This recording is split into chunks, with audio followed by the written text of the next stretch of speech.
안녕하십니까. 오늘 17과 공부할 시간입니다. 며칠 전에 손님이 오셔가지고 이 영상 강의하는 거에 대한 이야기, 요즘 저한테 손님이 오시면 전부 다 주된 대화 내용이 영상 강의에 대한 겁니다. 근데 앞으로 어떻게 할 계획이냐, 그런 걸 저한테 물었어요. 그래서 아직은 내가 이 기술이 모자라가 그게 잘 될란지 모르겠는데, 제 다음에 있는 제 카페 안에 이런 여러 가지 많은 창들을 개설하려고 생각을 하고 있습니다. 지금은 마르코 복음, 지금은 이제 같이 이렇게 주일 강론하고 뭐 복음 해설하고 같이 들어가 있는데, 그런 것들을 다 뽑아가지고 마르코 복음만 쭉 진열을 하고, 그 다음에 요한 복음도 같이 공부해보고, 또 사도 바울의 서간들, 로마서, 또 다른 서간들, 그리고 뭐 사도행전, 이렇게 신약에 있는 이 성경들을 전부 다 같이 한번 공부해 볼 그런 계획입니다.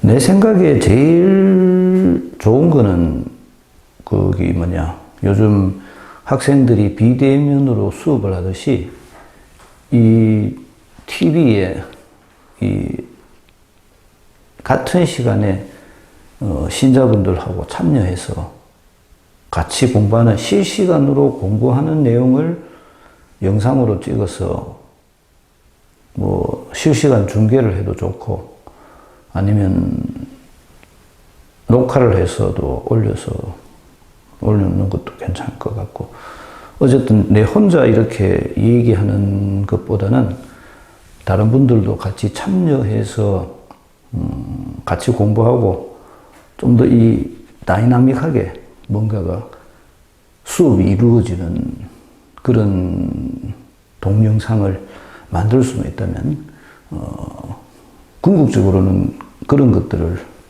만들어 보는 게 제 꿈입니다. 그래서 더 많은 사람들이 이 하느님의 말씀을 풍족히 먹을 수 있도록, 오늘 우리 주제가 5,000명을 먹이신 기적인데, 5,000명이 넘는 사람들이 비록 미약하지만 저를 통해서 하느님의 복음 말씀을 같이 나누어 먹고, 그 복음 말씀을 통해서 영적 삶을 살게 되기를 희망하는, 영적 삶을 살게 되기를 바라는, 그것이 저의 죽기 전까지 사명이 안 되겠나, 그렇게 생각을 하고 열심히 해볼 생각인데, 어떻게 될런지 모르겠습니다. 어쨌든 그렇게 하도록 애를 써보겠습니다. 오늘 우리들이 잘 알고 있는 5,000명을 먹이신 기적 이야기입니다. 굉장히 중요한 주제가 뭔가 하면, 그 중요한 주제가 빵입니다. 빵. 왜 이 빵이라는 주제가 왜 나오느냐, 이걸 굉장히 잘 생각을 해야 되는데, 신약 성서의 저자들은 많은 경우에 자기들이 성서를 쓸 때, 성경을 쓸 때, 성경을 쓰는 성경의 주제들을 구약 성경에서 인용을 했습니다. 구약의 빵에 대한 이야기가 많이 나오죠. 제일 구약에서 등장하는 빵 중에서 제일 중요한 게 뭡니까? 만나입니다. 만나. 모세는 이스라엘 백성들을 먹였다. 그런데 물론 그 만나가 모세가 준 것이 아니라 하늘에 계신 내 아버지께서 너희에게 주신 것이다. 요한복음에 보면 그런 이야기도 나옵니다만, 어쨌든 간에 하느님께서 그들을 먹이 살리셨다. 그들에게 먹을 것을 주셨다. 이게 구약 성경이 가지고 있는 중요한 테마 중에 한 가지죠. 우리들이 알고 있듯이 계약궤, 모세가 만든 계약궤 속에 그 율법, 그리고 만나, 이 들어가 있었다는 겁니다. 하나는 이 영의 음식, 하나는 육의 음식. 하나님께서는 우리들을 이렇게 먹여 살리신다. 이 얘기를 하고 있죠. 그리고 또 하나, 오늘 우리가 보고 있는 이 많아졌다는 이 기적, 이적이죠. 많아졌다는 이 개념에 있어서의 5,000명을 먹이신 기적의 원본은 그 열왕기 하건에 나옵니다. 열왕기 하건 4장 마지막 부분에 예언자 엘리사가 거기는 보리빵 20개죠. 20개 맞으십시오. 보리빵 20개를 가지고 100명을 먹였다. 거기 100명이라는 것도 하나, 둘, 셋, 넷, 세 아래서 100명이 아니고 많은 사람이란 뜻입니다. 그렇게 많은 사람을 먹이셨다. 예수님은 엘리사를 능가하시는 분, 하느님의 아들이시기 때문에 5,000명을 먹이셨다. 엘리사하고는 비교할 수가 없다.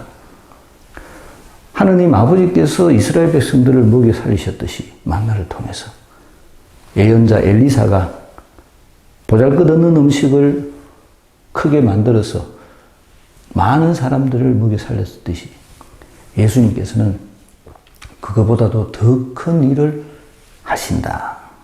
요걸 우리들에게 얘기해 주려고 한 겁니다.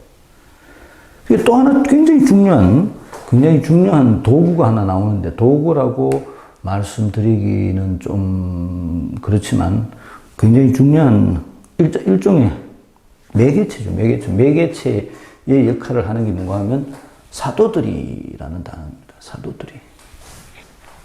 이 위에 있는 문장하고 밑에 문장이 사실은 연결되어 있어요. 좀 읽어보겠습니다만 연결되어 있는데, 저 사도들이라는 단어가 어디 와서 연결되는가 하면 여기에 와서 연결됩니다. 너희가 그들에게, 또 여기 너희에게. 여기서 말하는 이 너희가 누구냐, 구체적으로 사도들이니까 사도들이 너희라고 말할 수도 있지만, 여기서 궁극적으로 말하는 너희는 사도들도 마찬가지지만 예수님의 복음을 이미 받아들였던 사람들입니다. 오늘날에는 우리들이죠. 우리들이 너희입니다. 무슨 말씀이신가 하면 우리가 그들에게 빵을 주어야 된다는 이야기입니다. 이 복음서 전체 중간에 굉장히 이 결정적인 전환이 나오는데, 그 결정적인 전환이 너희가 그들에게 먹을 것을 주어라 라는 말씀이시고, 그 다음에 나오는 너희에게 빵이 몇 개나 있느냐 가서 보아라 라는 이 말씀이십니다. 이 말씀으로부터 이 앞부분에 있는 육의 빵에 대한 이야기가 이 두 문장을 통해서 영의 빵으로 건너가는 거죠. 그래서 사실은 5,000명을 먹이신 기적, 이 모든 이야기는 파스카 신비가 지나고 난 후에 이 처음에 제자들이 복음을 전하는 이런 자기들의 노력의 결과로 만들어진 하느님 나라의 완성된 모습을 보여주는 겁니다. 실제적으로, 역사적으로 이런 일이 있었느냐? 그거는 마르코한테는 별로 중요한 문제가 아닙니다. 마르코가 말하고자 하는 이야기는 우리들 모두가 복음을 열심히 전하고 나면 예수님께서 전해주신 그 복음 말씀으로, 예수님부터 왔는 복음이죠. 예수님으로부터 출발한 그 복음이 우리 모두를 먹여 살리고도 남을 것이다. 그 복음이 온 세상 사람들을 다 배불리 먹게 하고도 남을 것이다. 요 얘기를 하려고 하는 겁니다. 육신을 위한 얘기가 아닙니다. 성경은 전부가 영에 대한 이야기라 그랬죠. 출발이 육신으로부터 출발합니다. 육의 입장에서부터 출발해서 그 육의 입장에서 출발한 이야기가 어느 순간 전환점을 지나면서 영에 대한 이야기로 바뀌는 겁니다. 우리가 이걸 알아들을 수 있는 제일 좋은 예가 똑같은 이야기입니다만은 요한복음에도 나옵니다. 요한복음 6장에 보면 이 5천 명을 먹이신 기적이 나오고 그 뒷부분에 엄청나게 긴 그 빵에 대한 담론이 나오죠. 빵이 내가 바로 생명의 빵이다. 너희는 나를 먹고 내가 너희에게 주는 것은 내 살이다. 어쩌고저쩌고 이런 아주 긴 담론이 나오는데 그 담론의 제일 마지막에 사람들은 떠나가고 이랬죠. 예수님께서 제자들에게 말씀하십니다. 너희도 떠나가겠느냐? 거기에 대해 베드로가 이렇게 응답하죠. 당신께서 영원한 생명의 말씀을 가지고 계시는데 우리가 어디로 가겠습니까? 빵은 바로 생명의 말씀을 상징합니다. 이런 육에로부터 출발해서 영으로 건너가는 좋은 예가 전에도 말씀드렸습니다만은 사마리아 여인의 이야기입니다. 요한복음 4장이죠. 사마리아 우물가에 있는 예수님과 사마리아 여인과의 대화. 예수님께서 말을 건네십니다. 육의 말이죠. 육의 말. 정오. 아무도 물 들어오지 않는 그 불쌍한 여인에게 말을 건네시는. 요즘 말로 하면 그냥 추파를 던지는 거죠. 예수님께서. 물 좀 다오. 이 육의 얘기입니다. 마실 물. 여인과의 대화. 시간이 지나고 예수님께서 말씀하시죠. 내가 누군지 알았더라면 네가 나에게 영원한 생명의 물을 청했을 것이다. 그때부터 대화는 영의 대화로 건너가게 되는 겁니다. 성경은 많은 경우에 그런 식으로 구성되어 있습니다. 처음에는 육의 얘기로 시작을 하지만 그 육의 얘기가 어느 순간에 가다 보면 영에 대한 얘기로 건너가 있다는 겁니다. 우리들이 그거를 잘 볼 줄 알아야만이 성경 저자가 우리들에게 하고자 하는 이야기의 핵심을 파악할 수가 있습니다. 이 오늘 5천 명을 먹이신 기적을 통해서 우리들이 그런 것을 볼 줄 아는 눈을 좀 더 잘 만들 수 있도록 그렇게 노력을 해봅시다. 같이 한번 읽어볼까요? 사도들이 예수님께 모여와 자기들이 한 일과 가르친 것을 다 보고하였다. 그러자 예수님께서 그들에게 너희는 따로 외딴 곳으로 가서 좀 쉬어라 하고 말씀하셨다. 오고 가는 사람들이 너무 많아 음식을 먹을 겨를조차 없었던 것이다. 그래서 그들은 따로 배를 타고 외딴 곳으로 떠나갔다. 그러자 많은 사람이 그들이 떠나는 것을 보고 모든 고을에서 나와 육로로 함께 달려가 그들보다 먼저 그곳에 다다랐다.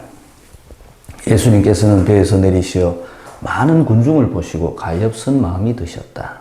그들이 목자 없는 양들 같았기 때문이다. 그래서 그들에게 많은 것을 가르쳐 주기 시작하셨다. 어느덧 늦은 시간이 되자 제자들이 예수님께 다가와 말하였다. 여기는 외딴 곳이고 시간도 이미 늦었습니다. 그러니 저들을 돌려보내시어 주변 촌락이나 마을로 가서 스스로 먹을 것을 사게 하십시오. 예수님께서 너희가 그들에게 먹을 것을 주어라 하고 이르시니 제자들은 그러면 저희가 가서 빵을 200데나리온어치나 사다가 그들을 먹이라는 말씀입니까? 하고 물었다. 예수님께서 그들에게 너희에게 빵이 몇 개나 있느냐? 가서 보아라 하고 이르셨다. 그들이 알아보고서 빵 5개 그리고 물고기 2마리가 있습니다 하고 대답하였다. 예수님께서 제자들에게 명령하시어 모두 푸른 풀밭에 한 무리씩 어울려 자리 잡게 하셨다. 그래서 사람들은 100명씩 또는 10명씩 때를 지어 자리를 잡았다. 예수님께서는 빵 5개와 물고기 2마리를 손에 들고 하늘을 우러러 찬미를 들으신 다음 빵을 떼어 제자들에게 주시며 사람들에게 나누어 주도록 하셨다. 물고기 2마리도 모든 사람에게 나누어 주셨다. 사람들은 모두 배불리 먹었다. 그리고 남은 빵 조각과 물고기를 모으니 12광주리에 가득 찼다. 빵을 먹은 사람은 장정만도 5,000명이었다. 우리들이 말하는 개신교 사람들은 오병이어 이렇게 얘기하죠. 오병이어의 기적 이렇게 하는데 가톨릭에서는 5,000명을 먹이신 기적 이렇게 얘기를 합니다. 어쨌든 간에 그랬다는 겁니다. 핵심적인 것은 이겁니다. 핵심적인 것은 제자들이 자기들이 한 일과 가르친 것 이게 핵심이라는 거죠. 뭐 했는 제자들이 뭘 했죠? 복음을 가르쳤습니다. 복음을. 이 앞부분에 나오는 이야기가 예수님께서 제자들을 파견하시는 장면입니다. 가서 복음을 전해라. 더러운 영에 대한 권한을 주시며, 오늘이 며칠이고, 오늘이 7일인가 8일인가, 7월 7일인가 8일인가 이런데, 다음 주 11일, 7월 11일 날 주일날 복음 말씀이 요 앞에 나오는 이야기입니다. 더러운 영들에 대한 권한을 주시며 제자들을 둘씩 짝지어 파견하셨다. 제자들은 가서 복음을 전했다. 그리고 그들이 돌아왔다는 거죠. 돌아와서 예수님한테 보고한 겁니다. 보고. 이런 것을 했습니다. 이 얘기가 5,000명이나 되었다. 빵을 먹은 사람은 장정만도 5,000명이나 되었다라는 거하고 연결되어 있는 겁니다. 우리들이 한 일이, 제자들이 한 일이 5,000명을 먹게 만들었다는 거죠. 우리 얘기를 합니다. 여기서 얘기는 아주 암시적인 거죠. 제자들이 뭔가를 했는데 제자들이 사람들을 가르쳤구나. 주체가 누구예요? 제자들입니다. 제자들 뒤에는 물론 예수님이 있죠. 예수님께서 제자들을 파견하셔서 제자들이 나가서 사람들에게 복음을 전했습니다. 핵심적인 중추적 역할을 하는 것은 누구죠? 제자들입니다. 뒤에는 예수님이 있죠. 제가 항상 말씀드렸듯이 제자들은 예수님의 아바타입니다. 제자들이 그 일을 했다는 거예요. 실제적으로 예수님이 한 일은 아닙니다. 잘 알아야 됩니다. 예수님은 뒤에서 그냥 말씀하시고 파견하시고 우리들의 중심을 잡아주시는 이 정신적 지주 같은 이런 역할을 하시는 분이시지 실제적으로 움직이는 사람들은 누구? 제자들입니다. 오늘날에는 누구? 우리들이 움직이는 거죠. 복음을 받아들인 우리들이 움직여야 되는 겁니다. 우리들이 움직이지 못하면 5,000명을 먹이신 기적은 있을 수가 없습니다. 우리들의 손에 5,000명을 먹이신 기적이 일어나는 겁니다. 이걸 빨리 깨달아야 됩니다. 우리 신앙인들이. 이게 영의 단계로 건너가는 이야기입니다.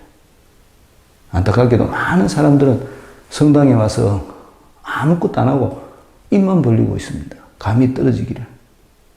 그거는 기적을 일으킬 수가 없죠. 우리들이 뭔가를 할 때 기적이 일어납니다. 예수님은 개입하지 않습니다. 예수님은 우리들 보고 그렇게 하라고 말씀하십니다. 안타까운 일이죠. 우리들이 해야 됩니다. 그거를 얘기해 주는 겁니다. 계속 봅시다. 그러자 예수님께서 그들에게 외딴 곳으로 가서 쉬어라. 그러고 등장하는 단어가 뭔가 음식이라는 말이 나옵니다. 음식. 이제 앞으로 어떤 일이 벌어질 것인가에 대한 암시를 하는 거죠. 제자들은 지금 배가 고픈 상태입니다. 제자들은. 자기들이 배가 고프기 때문에 이런 얘기를 했는지도 모릅니다. 어쨌든 간에 제자들은 배가 고픈 상태였다는 거죠. 가서 쉬어라. 그리고 음식을 못 먹었다. 그래서 외딴 곳으로. 왜 또 외딴 곳으로 가라 했겠어요? 여기서 외딴 곳으로 했죠. 여기서 외딴 곳이고 여기서도 외딴 곳입니다. 외딴 곳. 왜 외딴 곳이겠어요? 외딴 곳은 하느님과 내가 얼굴을 마주보고 만날 수 있는 장소입니다. 제가 이 본당에서는 안 했습니다만은 옛날에 다른 본당에서 성경 공부할 때, 특히 그 오카는 목사가 쓰는 제자훈련 성경 공부할 때 QT라는 걸 강조를 많이 했었죠. Quiet Time. 렉시오 디비나 하는 걸 이렇게 했습니다. 렉시오 디비나를 할 때 제일 많이 강조했던 게 뭔가 하면 너만의 은밀한 장소. 그렇죠? 그 너만의 은밀한 장소. 정해진 시간에 너만의 은밀한 장소에 가서. 그렇죠? 기억나시는 거 있습니다만 그 너만의 은밀한 장소가 외딴 곳입니다. 우리는 외딴 곳에 가서 성경을 보면서 예수님을 만나야 됩니다. 그러면 그 성경이 나를 배부르게 만들어 줄 겁니다. 그 성경이 5,000명을 먹이고도 남습니다. 이게 외딴 곳입니다. 이 장소, 이 배경 전체가 외딴 곳이죠. 외딴 곳입니다. 예수님의 말씀을 만나는 곳. 예수님의 말씀을 통해서 예수님을 만나는 곳. 이게 우리들에게 에너지원입니다. 에너지원. 내가 방전됐을 때 나를 다시 충전할 수 있는, 무엇을 하기 위해서 내가 그분의 가르침을 세상 사람들에게 전하기 위한 에너지를 얻기 위해 충전, 배터리 차지하듯이 그 충전의 장소가 외딴 곳입니다. 이 어떻게 말하면 제자들이 외딴 곳으로 가면서 이 사람들을 초대한 거죠.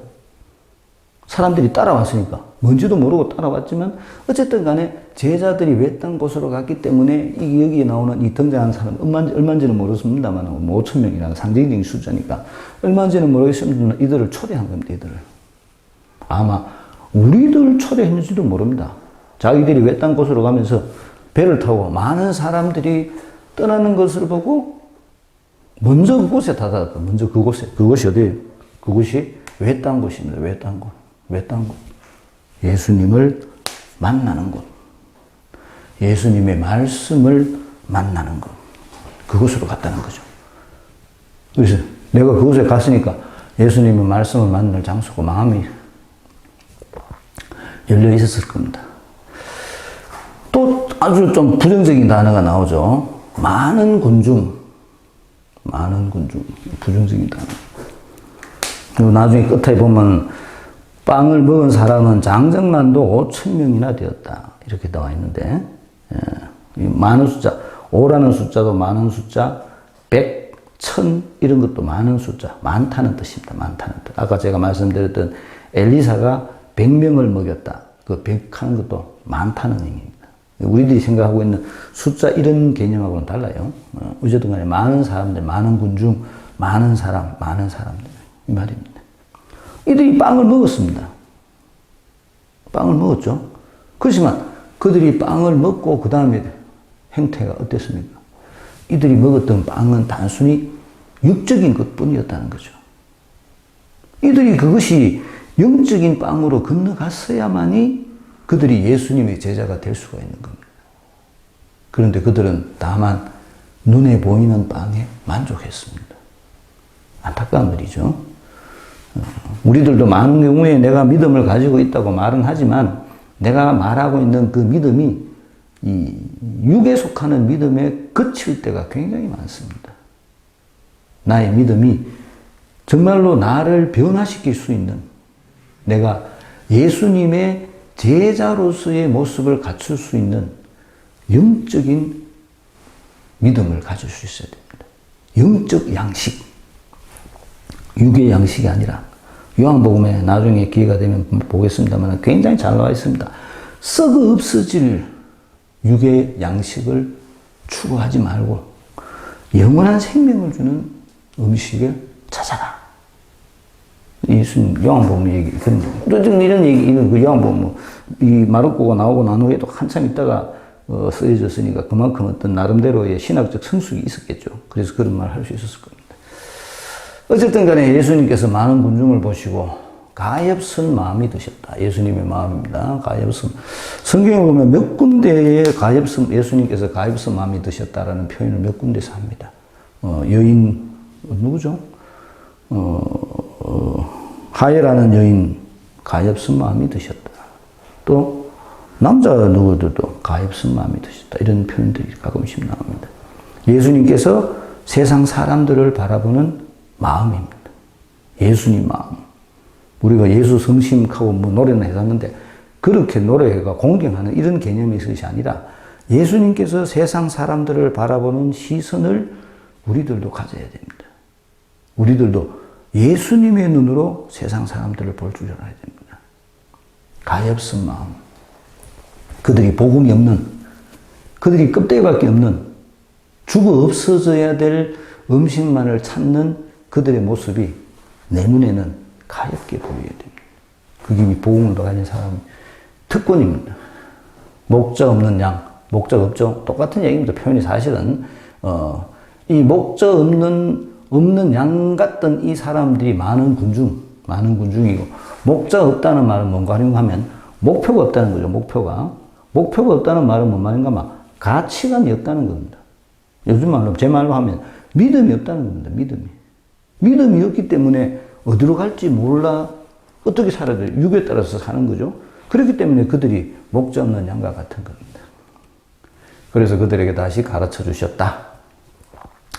요 가르침이 이제 구체적으로 표정의 모습으로 드러나는 겁니다. 그게 5,000명을 모이신 기적입니다. 사실은 이 얘기하고 같은 얘기입니다. 같은 얘기인데 이런 서론을 통해서 이 얘기를 하고 싶어 하는 겁니다. 이제 본격적으로 들어가 봅시다. 제자들의 표현입니다. 여기서 등장하는 제자들은 아직도 이 파스카 신비를 깨닫지 못한 제자. 이렇게 막 혼돈되어 있습니다. 혼용되어 있습니다. 여기에 나오는 제자들, 자기들이 한 일과 가르친 일을, 아까 제가 말씀드렸던 파견, 무장, 설교라 하는데, 그 파견 무장 설교에 나오는 거는 초대교회 때 있었던 이야기를 들려준 겁니다. 여기 나오는 제자들은 이미 파스카 신비를 경험한 예수님의 죽음과 부활을 경험하고 초대교회 공동체 속에서 활발하게 복음을 전하고 있던 초대교회 사람들의 모습이 등장하는 것이 여기 제자들이고, 여기 나오는 이 제작하는 것은 아직도 파스카 신비를 깨닫지 못한 현실에서의 제자를 말하는 겁니다. 시점이 왔다 갔다 합니다. 시점이 잘 구별해서 보셔야 됩니다. 이 제자들은 아직 파스카 신비를 깨닫지 못했습니다. 파스카 신비를 깨닫지 못했다라는 말은 뭔가 하면 그들의 믿음도 아니죠. 그들의 믿음이 세상적인 것이라는 거죠. 세상적 가치라는 겁니다. 세상적 가치. 그렇기 때문에 파스카 신비를 깨닫지 못해. 세상적 가치라는 것을 제일 잘 드러내 보여주는 단어가 뭔가 하면 스스로 먹을 것을 사게 하십시오. 무슨 일이죠? 내 중심에서 보면 우리 사무장이 밥을 안 먹는 게 내하고 상관이 있습니까? 상관없다는 겁니다. 나는 내 마음 배부르면 됩니다. 사무장은 그건 지 일이라는 거죠. 그게 뭐예요? 내 중심입니다. 내 중심. 내 중심이 되면 세상 모든 일에 내가 관여할 필요가 하나도 없습니다. 그게 내 중심입니다. 누가복음에 나오는 착한 사마리아 사람 얘기 보십시오. 그 율법학자가 예수님에게 물었죠. 누가 저의 이웃입니까?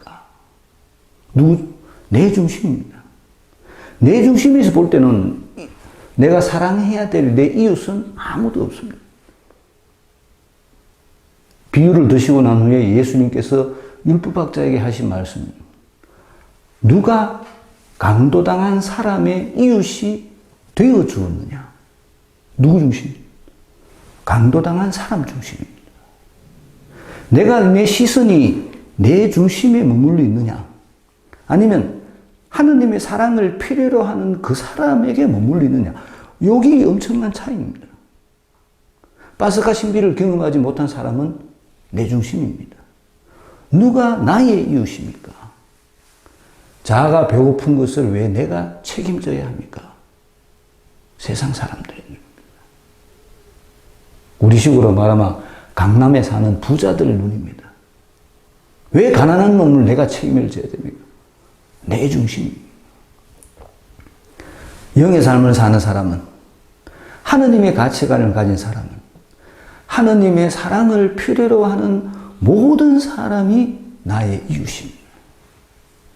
내가 그들에게 가서 하느님의 사랑을 보여줘야 됩니다. 이 두 개의 엄청난 차이가 여기 나오는 겁니다. 여기. 그래서 제자들은 예수님의 말을 이해하지 못했습니다. 늦었습니다. 저들을 보내십시오. 아마 이런 얘기를 했던 제자들의 그 뒷배경에는 지가 배가 고파서 그랬을 수도 있을 겁니다. 내가 지금 배고파 죽겠는데, 아까 뭘 겨를이 없다 했잖아요. 내가 지금 배고파 죽겠는데, 저 사람들 때문에 음식을 내놓을 수가 있어야지. 왜? 이 내놓으면 왜 돼요? 내놓으면 될 거 아닙니까? 자들이 가야지 내가 밥을 먹을 수 있는데. 그래서 자들을 보내자. 제자들의 생각입니다. 제자들의 생각일 뿐만 아니라 세상 사람들의 생각입니다. 파스카 신비를 모르는 사람들의 생각입니다. 근데 예수님은 아주 머리 아픈 말씀을 하십니다. 뭐라고 말씀하십니까? 너희가 그들에게 먹을 것을 주어라. 누구 책임? 네 책임이라. 환장하겠죠? 그게 왜 내 책임입니까? 제자들은 아마 갈등을 겪었을 겁니다. 왜 그게 우리 책임이냐? 우리 신자들도 마찬가지입니다. 왜 그게 내 책임이냐? 지가 일 안 해서 가난한데, 지가 노력을 안 해서 못 낳는데, 왜 그게 내 책임이냐? 근본적으로 내가 잘난 거는 어디서부터 출발합니까? 내가 잘나서 잘났습니까? 하나님에게서부터 출발하죠. 하나님께서 나를 잘나게 해준 것은 못난 저 사람을 도와주라고. 못난 저 사람을 도와주면서 하느님의 자비하심을 드러내 보여주라고 나를 잘나게 해준 겁니다. 그걸 깨닫는 엄청난 내공이 쌓여야지 그걸 깨달을 수 있는데, 그거를 깨달은 사람이 영의 삶을 사는 사람입니다. 어쨌든 제자들은 알지 못했다는 거죠. 왜 그것이 우리 책임입니까? 제자들은 그렇게 말했습니다. 근데 예수님은 그게 너의 책임이다. 그걸 얘기하는 거죠. 너희가 그들에게 먹을 것을 주어라. 제자들은 대반 반응하죠. 내가 뭐 있다고 내보고 주라 하노? 나는 아무것도 없다. 그쵸? 200데나리온어치나. 200데나리온. 데나리온은 동그만한 구리돈인데 하루 1당입니다. 하루 1당. 요즘 말로 하면 200데나리온이 요즘 하루에 1당 10만 원이면 200데나리온이면 2천만 원어치.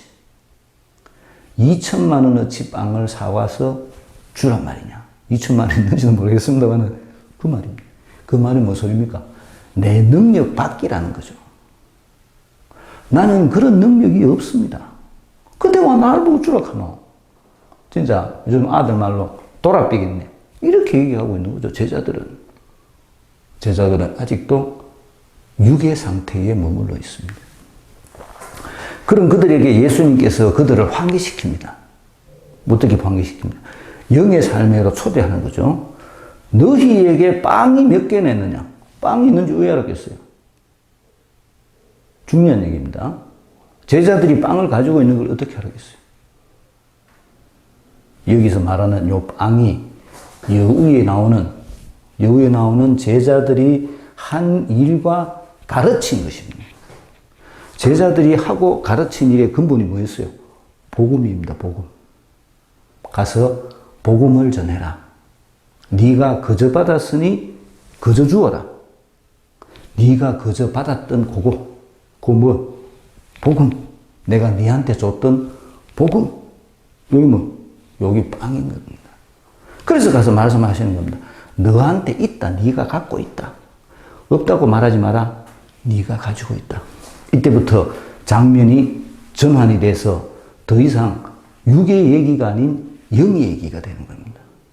예수님께서 우리들 보고 나누어 주라고 말하는 것은 육적인 것이 아닙니다. 영적인 것을 나누어 주라는 겁니다.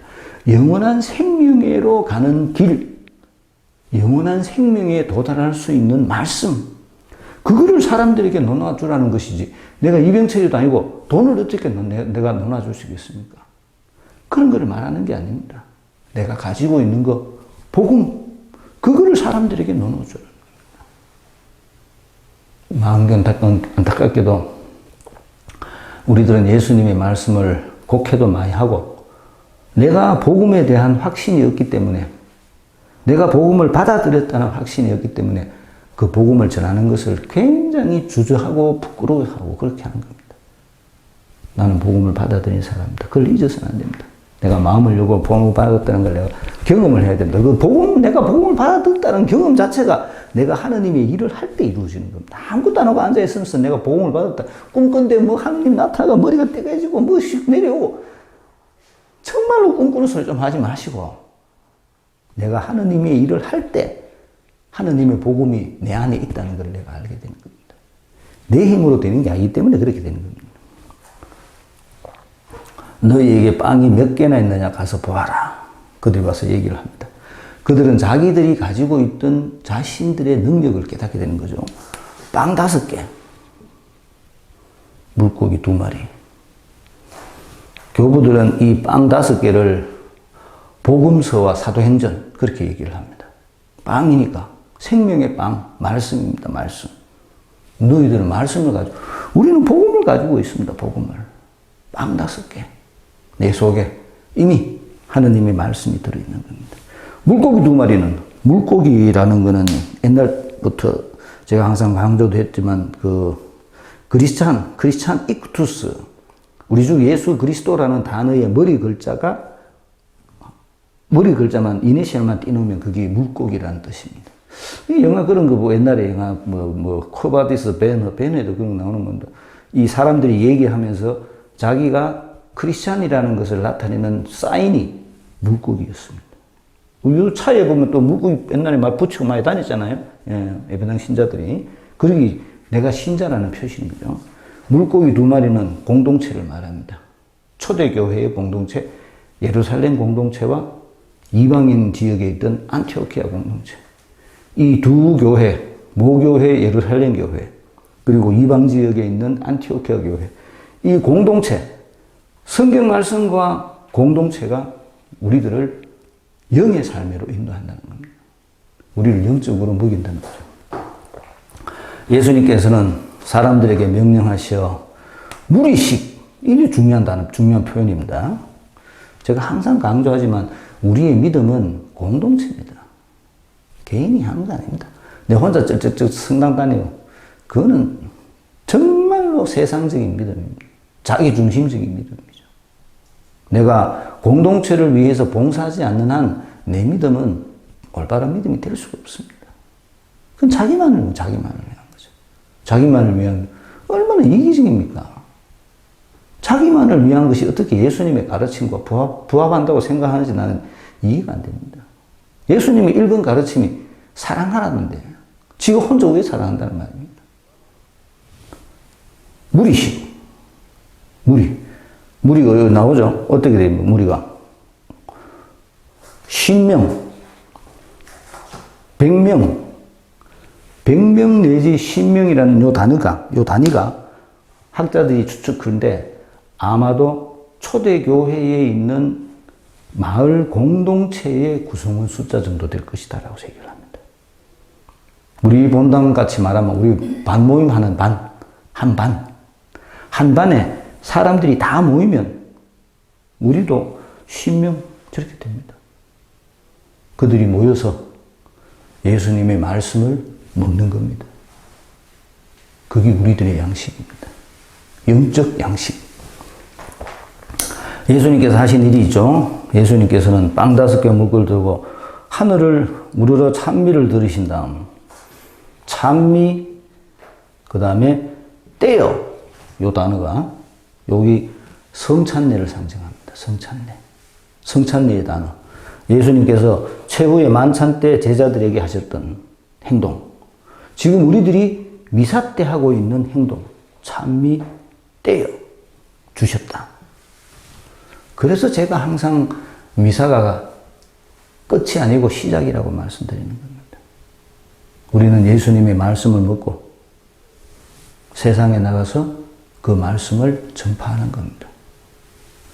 굉장히 중요한 단어. 가서 복음을 전하십시오. 천주께 감사합니다. 미사 끝나서 꼭하지. 그런 개념이 가서 복음을 전하는 게 미사를 마친 우리들이 해야 될 제일 중요한 행동입니다. 똑같은 얘기. 찬미, 떼어 주시며 나누어. 이런 단어들 다 영적 단어들, 영적 가치의 단어들이죠. 영적 가치의 단어들이 이제 영의 삶으로 들어간 겁니다. 영의 삶으로. 물고기도 나누어주셨다. 그래서 다 먹고 나니까 5,000명이 먹었고 남은 것이 12광줄이 가지고 12광줄이는 왜 12광줄이겠어요? 12광줄이라는 것은 모든 이스라엘 백성들이 다 먹고도 남을 만큼 이런 뜻입니다. 여기서는 12광줄이 있죠? 마지막 마르고공이 끝나는 마지막 16장에 가면 뭐가 합니까? 세상 끝까지 가서 복음을 전해라. 내가 너희와 함께 하겠다. 우리는 그들에게 복음을 전해야 됩니다. 이 세상 마지막에 있을 일에 종말론적 예시 이런 식으로 표현을 합니다.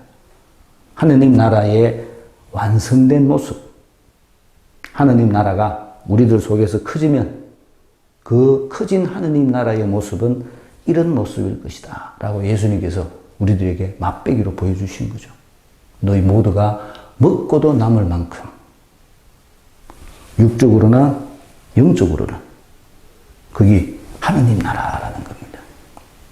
예수님께서는 5,000명을 먹이신 기적을 통해서 우리들이 추구하고 있는 하느님 나라가 어떻게 발전되어 나갈 것인가를 미리 보여주십니다. 문제풀이 해볼까요? 다 말씀드렸는데 한번 보도록 합시다.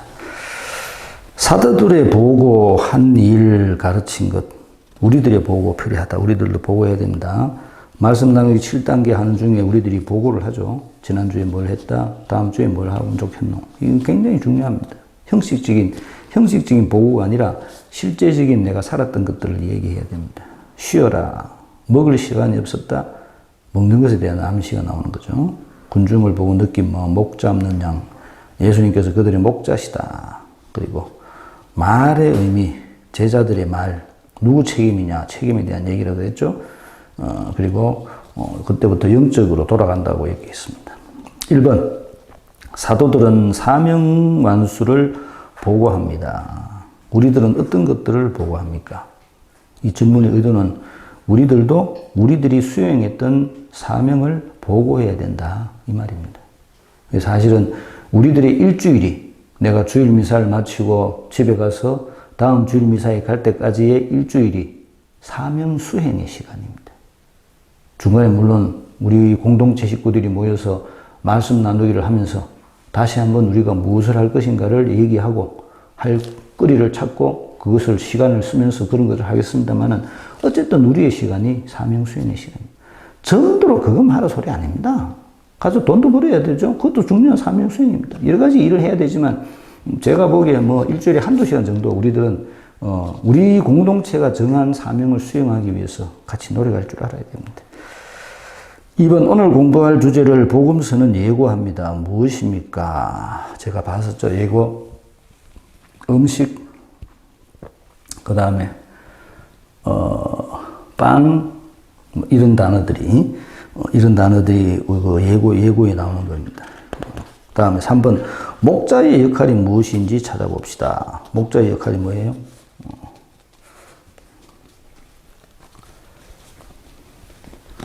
가엾은 마음이 드셨고, 가르쳐 주기 시작하셨고, 그리고 먹을 것을 주시고, 이런 것들이 목자의 역할입니다.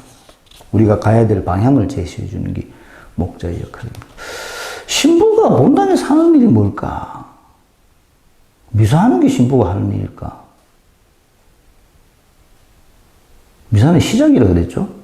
저는 그렇게 생각하지 않습니다. 신자가 오면 누가 아프다 하면 위안해주고 안수해주고 이런 게 신부가 해야 될 일. 신부가 해야 될 제일 중요한 일은 복음을 가르쳐야 돼요.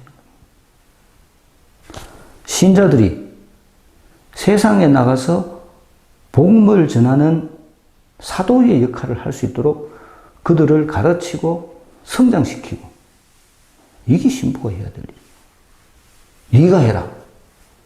신부는 못한다 그랬죠 제가. 신부는 세상 사람들하고 사는 모습이 다릅니다. 그래서 세상 사람들은 신부가 무서워합니다. 신자들 얼마나 신부 무서워한대요. 같이 술을 먹어도 신자들 저끼리 묵는 거하고 신부가 낀기가 묵는 거하고 다릅니다. 저끼리 묵을 때는 뭔 짓 하고 묵지. 편하게 묵겠죠, 편하게. 신부가 끼면. 아무리 친한 신부라도 신부가 끼면 어색합니다. 그게 신부라는 위치입니다. 그래서 신부가 복음을 전할 수는 없습니다. 신자들이 복음을 전해야 돼요. 그들과 같이 사는 사람들에게 신부는 그들을 성장시켜야죠. 똑같은 역할입니다.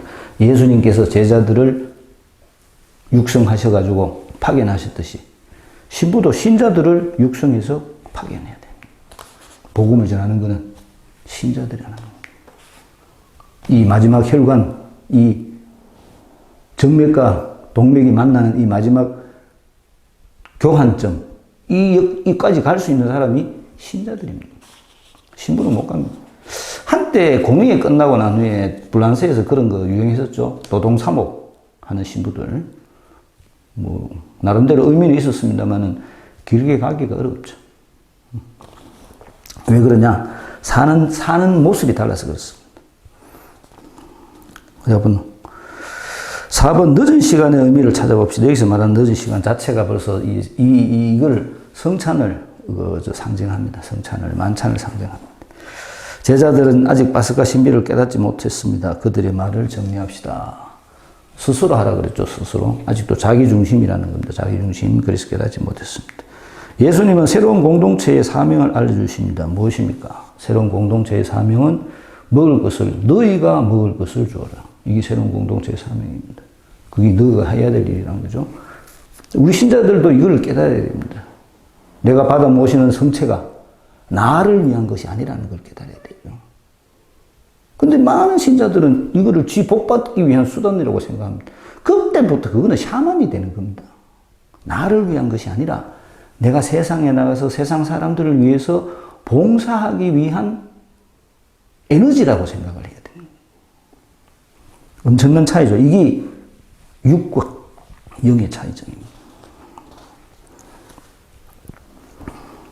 육의 빵이 영의 빵으로 전환되는 시점이 있습니다. 찾아봅시다. 아까 뭐더라 그랬어요? 너희에게, 너희가, 이랬다 그랬죠? 너희가 너희에게, 이 너희라는 단어라고 그랬습니다. 빵 5개는 무엇을 상징할까요? 다른 복음서에 나옵니다. 예수님 말씀이죠. 물고기 2마리는 무엇을 상징할까요? 공동체라고 그랬죠? 초대교회 공동체. 둘러앉는 군중도 중요합니다. 특히 사도행전 2장 46절에 나오는 말씀이 다락방, 이 성령 강림 때 앉았던 다락방에 있었던 초대교회 사람들의 모습이, 그때 그 단위도 한 40명, 50명, 12제자, 그리고 제자들의 마누라, 제자들의 아이들, 그 정도 됐겠죠? 50명, 100명. 이런 숫자. 사실은 우리들도 공동체 할 때 아이들하고 같이 해야 됩니다. 제가 전에 정화상분당에 있을 때 그 공동체, 평화공동체, 거기는 공동체 시간이 되면 엄마하고 아이들도 그것도 적었으니까 같이 와가지고 엄마들은 엄마들끼리, 아빠들끼리 공동체하고 아이들은 아이들끼리 다른 방에 들어가지고 저끼리 공동체하고 그랬습니다. 네. 우리 다 같이 모여야 되죠. 식구니까. 다 같이 모여야 되죠.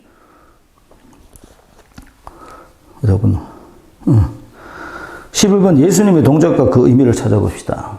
성찬이라고 하죠. 만찬. 12번 12광주리의 뜻은 무엇일까요? 이스라엘 백성도 다 먹고 남을 만큼 그렇게 그분께서 우리들에게 주셨다. 5,000명을 먹이신 기적은 우리들에게 우리의 앞날을 예고하기도 하지만 지금 우리들이 해야 될 사명이 무엇인지도 알려줍니다. 우리들이 5,000명을 배불리 먹여야 됩니다. 예수님께서 그거를 오늘 가르쳐 주셨습니다. 감사합니다. 마치겠습니다. 안녕히 계십시오.